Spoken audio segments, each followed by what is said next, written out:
Começa agora no seu rádio Papo de Esporte. Ótima quinta-feira para você! Vamos juntos com as principais notícias do dia. Começo falando sobre Brasileirão Série B, onde o Cruzeiro está de bem com a matemática. A disputa da 25ª rodada mexeu com a luta contra o rebaixamento e trouxe certo alívio para Cruzeiro e Náutico, que venceram seus respectivos confrontos. Desse modo, o time celeste manteve a probabilidade de ser rebaixado perto do zero, enquanto o Timbu caiu para 69,6%.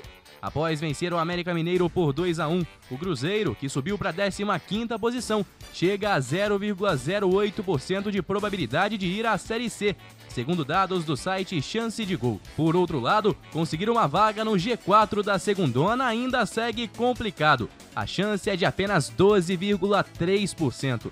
E a distância para os 4 primeiros colocados ainda é muito grande. Pelo menos não vai cair para a terceira divisão, mas conseguir o acesso parece bem longe da realidade da Raposa. O Inter perdeu o primeiro jogo das oitavas de final da Libertadores para o Boca Juniors dentro de casa e agora vai ter de buscar a classificação em plena Bomboneira. Mesmo abatidos, os colorados garantem que a remobilização para reverter o resultado começou já no vestiário, logo após a partida na noite chuvosa de quarta-feira. A verdade é que na partida, o Colorado mostrou sinais de melhora, mas errou na defesa e fica agora por um triz na Libertadores. Rodrigo Dourado, por sua vez, se apegou no placar mínimo construído pelos argentinos em Porto Alegre. Conforme afirmou o jogador em entrevista coletiva depois do jogo, basta a equipe marcar o primeiro gol para deixar tudo igual no confronto. Não é fácil, mas também não é impossível, e o Inter, segundo os jogadores, está sim confiante para o jogo da volta. Quem se classificou na Libertadores foi o Palmeiras, que aplicou mais uma goleada e passou de forma tranquila sobre o Delfim. No jogo de ida, 3-1 e na volta, 5-0. Agregado, 8-1 para o time de Abel Ferreira, classificado para a próxima fase da competição continental. O Grêmio joga hoje a sua partida de volta e também tem certa tranquilidade para jogar em casa. No jogo de ida, no Paraguai, venceu o Guarani por 2-0 e agora tem certa margem para passar de fase tranquilamente. Falamos agora sobre o Palmeiras e o Abel Ferreira disse que é impossível o Palmeiras vender Gabriel Veron por menos do que o Neymar foi vendido ao Barcelona. O treinador está encantado com o futebol de Gabriel Veron, embora muita gente possa ver a declaração do treinador como exagerada.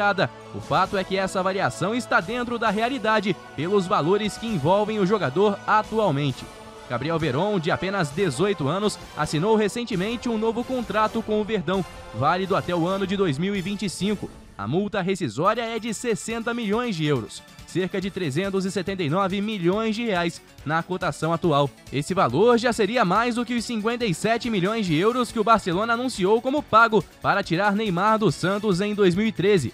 Mas a cotação do euro em relação ao real faz com que a diferença seja enorme na moeda brasileira. O valor pago por Neymar em 2013, convertido, foi de cerca de 182 milhões de reais. Agora, o do jogador palmeirense, convertendo com os valores atuais, seria de cerca de 379 milhões de reais. Uma diferença absurda, que mostra que não é nenhum exagero do técnico do Palmeiras dizer que é impossível que a equipe venda o jogador por menos do que Neymar foi vendido ao Barcelona pelo Santos naquela época. Vamos falar de números no Campeonato Brasileiro? Ontem, Palmeiras e Fortaleza empataram em 0-0 em jogo antecipado da rodada do final de semana. E o Corinthians segue no meio da tabela no Campeonato Brasileiro. Mas há um ranking da competição que o clube lidera, o de expulsões.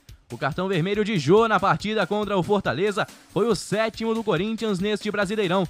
Até então, o clube dividia a primeira colocação do ranking de expulsões com Grêmio e Inter, que ainda não jogaram na 24ª rodada. Os dados são da equipe do espião estatístico, do portal GE. Na temporada, o Timão já teve 10 jogadores que foram pro vestiário mais cedo. Desde 2015, o clube não tinha tantos expulsos em um ano. Já são 7 só no Brasileirão. Inclusive, falando de Campeonato Brasileiro, jogam hoje Goiás e São Paulo no estádio da Serrinha, às 19 horas. Em jogo adiado da primeira rodada da competição. Caso vença, o São Paulo assume a ponta da competição. visto que ele tem 41 pontos. E o Galo, líder, tem 42. E ainda consegue de sobra uma margem ali, o time de Fernando Diniz, caso vença a partida contra o Lanterna. E me despeço hoje falando sobre o Vasco da Gama, que entra em campo logo mais às 9h30 da noite, no estádio de São Januário. A partida é válida pela Copa Sul-Americana e o time de Ricardo Sapinto joga contra o Defensa e Justiça. No jogo de ida, semana passada, o placar ficou empatado em 1-1. A gente se encontra amanhã com muito mais por aqui. Forte abraço, pessoal.